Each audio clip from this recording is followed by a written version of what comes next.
NoDQ Galaxy, we are live with a recap of Monday Night Raw for Monday, December 12th, 2022.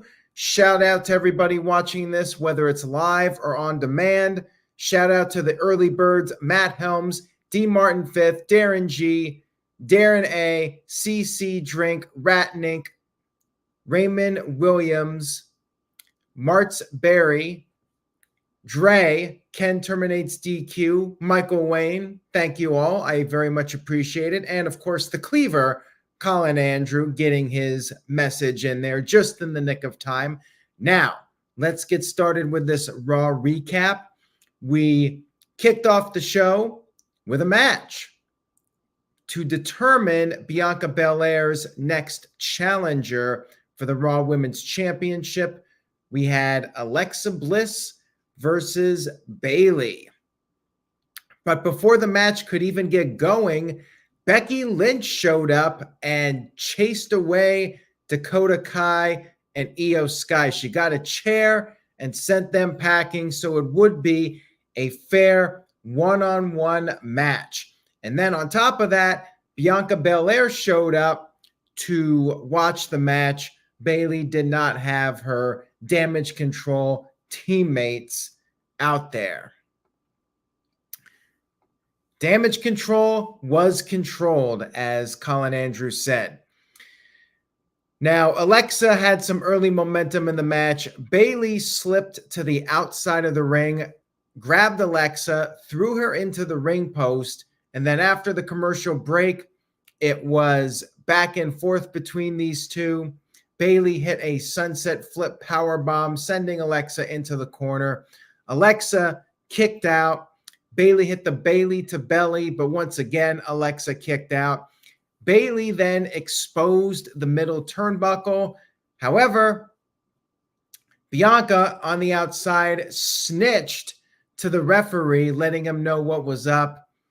Things started to get heated between Bayley and Bianca. Alexa Bliss took advantage of the situation, and she hit the Twisted Bliss to get the 1-2-3 victory.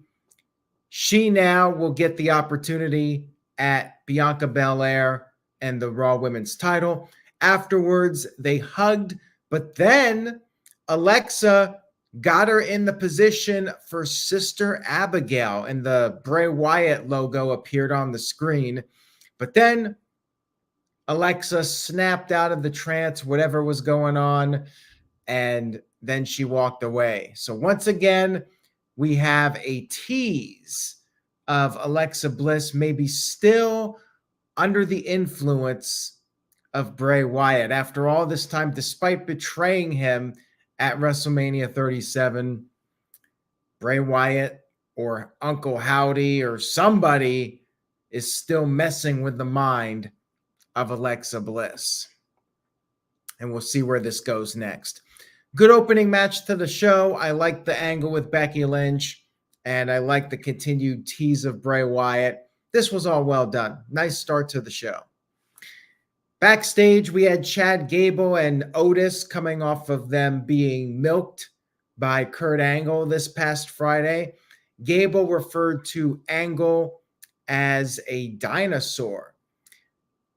OC showed up minus Karl Anderson. He is in Japan to defend his title that he won before he returned to WWE. And basically, Gable challenged AJ Styles to a match because Styles was laughing about what happened to Gable and Otis. By the way, responding to Cleaver Colin Andrew, I believe I got it at Spencer's, but I'm not 100% sure on that. Walter Cruz sent in a $5 super chat. He is back this week. He says, I'm ready for Kai and Sky to beat the hell out of Bayley. Kick her out and let her have a face run. I'm over Damage Control. Feel merchy. Hashtag stick to my shtick. We'll see what happens if Damage Control pulls a Judgment Day and kicks out the leader. I'm not sure they'll do the same storyline twice, but you never know. We had AJ Styles versus Chad Gable. Good match here, as you would expect from these two. Gable got sent over the top, but Otis caught him. And then Gable sent Styles into the steel steps. After the commercial break, Gable hit the rolling Germans. However, Styles was able to make a comeback, put on the calf crusher. Gable countered that into the ankle lock and then went for the moonsault, but Styles avoided it. And then Styles picked up the win with the Styles Clash. Backstage, we had Johnny Gargano and Dexter Lumis. They had some drawings on a whiteboard talking about how they could spend the money that Lumis got from defeating The Miz. And then Candice LeRae suggested that maybe they spread some holiday cheer. And as this was going on, Nikki Cross was in the back behind them, creeping, just lurking in the shadows, so to speak. And yeah, she's still around, and she's maybe going to have some backup fairly soon with all the reports about Eric Young coming back. Maybe Sanity will be reborn in 2023. We'll wait and see what happens. Next up, we had Street Profits and Akira Tozawa versus the Judgment Day. As always, Dominic getting the heat, getting booed anytime he would tag in. And they worked over Tozawa for a while. Montez Ford got a hot tag, and they were on the outside of the ring. Damian Priest shoved Ford over the announce table, and then Judgment Day worked over Ford for a while until eventually Dawkins got a hot tag, and then Dominic broke up a pin attempt, hid by Rhea Ripley for protection, and then Tozawa tagged back in, which meant the match was getting close to the end because we all know he's the one that's likely taking the fall here. And sure enough, things started to break down. Priest took out both members of Street Profits with the South of Heaven. Tozawa, however, dumped Priest over the top and then did a dive to Dominic, threw him back in the ring, hit a DDT, but then Priest got on the apron and grabbed Tozawa. Tozawa was going for the senton, and Priest hit him with the razor's edge, sending him back into the ring from the apron, and then Dominic got the easy 1-2-3 victory. Another solid match here with these guys. And Darren, not a big fan of Dominic, but I'm enjoying him. I think he's fitting very well in this storyline with Rhea Ripley, and he's getting heat. Say what you will about Dominic, but he's getting the heel heat every week. And I like this pairing with Rhea Ripley. I think it's working well for both of them. Next up, we had Gargano and Lumis buying a ton of merchandise from the concession stand. Lumis even gave one of the little stuffed animal bears to a kid. And then they came to the ring. They had a wagon, which I guess they borrowed from Gargano's daughter. They were giving away T-shirts, throwing them out to the crowd. Gargano even got a T-shirt gun and started using that. But then the Miz showed up, crashed the party, stole the money.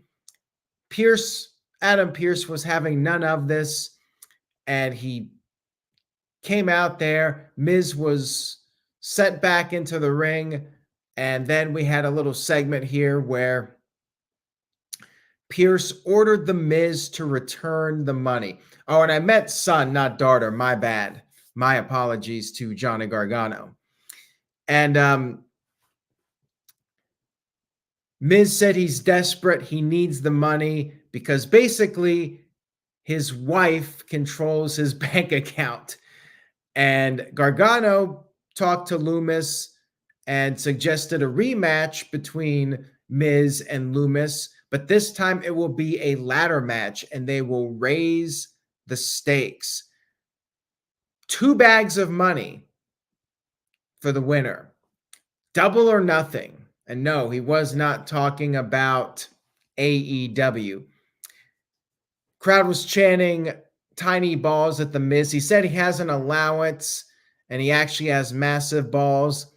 But then he did agree to do the match. But then Gargano had one more condition, and that's for the rest of the evening, Miz would help them give away merchandise while dressed as Santa's little elf. And later on in the show, we got some snapshots of the Miz in the costume having to give away merchandise to little kids and absolutely hating it. I enjoyed this stuff. I know some people don't like it. It's not everybody's cup of tea, but you know, we had all the wrestling on the show, and I like a little bit of sports entertainment. Doesn't hurt.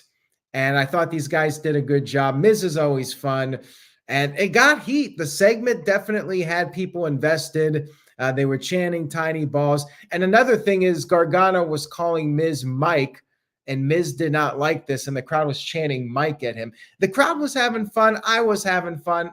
I thought it was a good segment. I thought it was entertaining. So might be a take that's not popular, but I liked it. I thought it was fun. Next up, we had Candice LeRae versus IYO SKY. IYO dominated a good part of the match, hit double knees to the face. Candice did make a comeback, hit a tornado DDT. IYO kicked out of that, and then both of them were on the outside. Candice hit a poison rana on the outside, got IYO back in the ring, still could not put her away, and then IYO hit the moonsault and got the 1-2-3 victory. So IYO picks up momentum heading into Friday's tag team match, although why she needed to win the singles match, I guess you're protecting the women's tag team champion in a singles match. But Candice seems to be not doing so well with the win-loss record since debuting on Monday Night Raw. I feel like she needed the win more than IYO at this stage of the game, but match was fine. You know, they've had some matches in NXT, and this one was not bad, but not a classic or anything. We had footage shown of Riddle being destroyed by Solo Sikoa last week, and there's a report out there that Riddle allegedly failed a drug test, actually maybe failed 2 of them. And stay tuned to NoDQ.com for any updates regarding that. And that's why he's off TV, apparently. We'll see what other information comes out about that. Right now, there's just one report on it. So Riddle's out for 6 weeks, according to WWE. And Elias was backstage. He interrupted Kevin Owens, who was being interviewed, and said that he has a match with Solo Sikoa and wanted to know if KO would be in his corner. Now, of course, KO brought up the whole Ezekiel thing, and Elias said that was his brother, not him. And Owens said, even if that was the case and they are different people, Elias still hit Owens with a guitar recently. And Elias was like, well, they're even now. And Elias said he needs Kevin Owens, and KO just walked off. He was absolutely disgusted about this whole thing. So we had a tribute concert to Matt Riddle, and I guess Riddle wrote some song lyrics for Elias. So he sang the song, which was called Elias, You're My Bro. And then he said it was time for a guitar solo, but instead of a guitar solo, we got the Solo Sikoa, interrupting Elias with Sami Zayn. And then we had our match, Elias versus Solo Sikoa. And Elias got the early momentum. Solo was sent to the outside and grabbed the steel chair. He was frustrated. After the break, Solo took control for a while. Elias made a comeback, hit a big spine buster, big knee, but then he got distracted by Sami Zayn, and he tried to finish off Solo, unable to do so. Solo hit a super kick and then hit the spinning Solo to pick up the 1-2-3 victory. Now, after the match, Solo continued with the beatdown. Solo was going to do the same exact thing. He hit the Samoan spike to Elias and then grabbed the steel chair and was going to finish off Elias. But then Kevin Owens did show up. He laid out Solo with a stunner, and he grabbed the steel chair, held off Solo. Sami Zayn said they'll get him another time. And then Owens, for good measure, hit Elias with the stunner just because, well, wanted a little bit of payback for all those months of being tortured. So good angle here. I liked it. And they're really building up Solo as a complete monster. He's the enforcer, just like Arn Anderson was back in the day with the Horsemen. Solo Sikoa is the modern day enforcer, and I'm digging it. I think they're doing a good job with him so far. We had a tribute to the Troops video package narrated by John Cena, and that will be coming up very soon. Shout out to Mr. Dark Fantasy, who was at the event. And yes, Kylie Ray, former AEW and Impact Wrestling star, wrestled on Main Event. So WWE's giving her a shot. You can check out a video clip of that over at NoDQ.com. We had Asuka versus Rhea Ripley, and Asuka has been, like Alexa Bliss, showing signs of a possible character change. This week, Asuka had no face paint, and she's been tweeting photos of herself pre-WWE with Joker face paint, and her tweets were brought up on commentary, and she got an armbar on right away, but Rhea got her foot on the rope. Asuka hit double knees on the apron.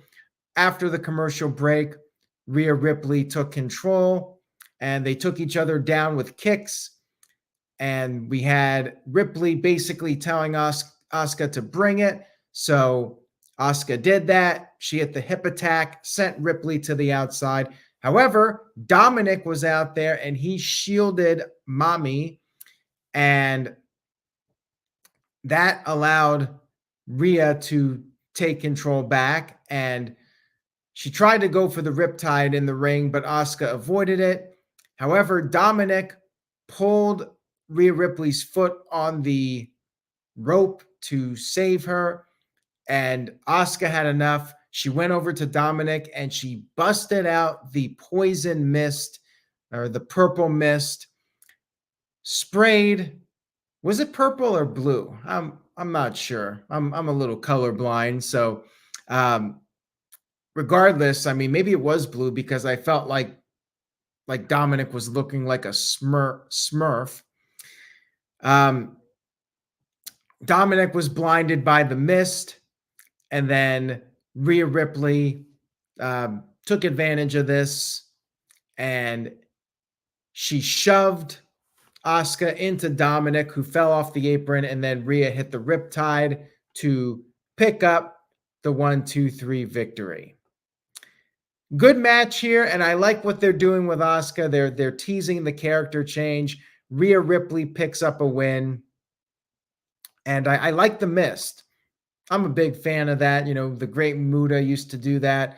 Lots of wrestlers over the years would use the green mist, but it's always a cool thing to see. I always pop for it. And I like when you can use it in the video games too. Always a fun moment. So yeah, Dominic was blinded. He went to the trainer's room. He said it burned. And Damian Priest said that there are worse things out there that can burn. So yeah, Dominic not having a very good night. I thought it was a great spot. I liked it. We had a Dolph Ziggler promo about the U.S. title in Theory. He basically said that Theory's arrogance will be his downfall. This is still a thing. Dolph Ziggler is still a thing heading into 2023.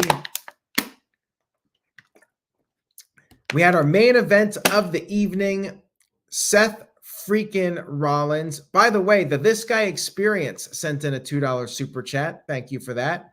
Says, so sad for Elias. He should have been a 3-time Intercontinental Champion.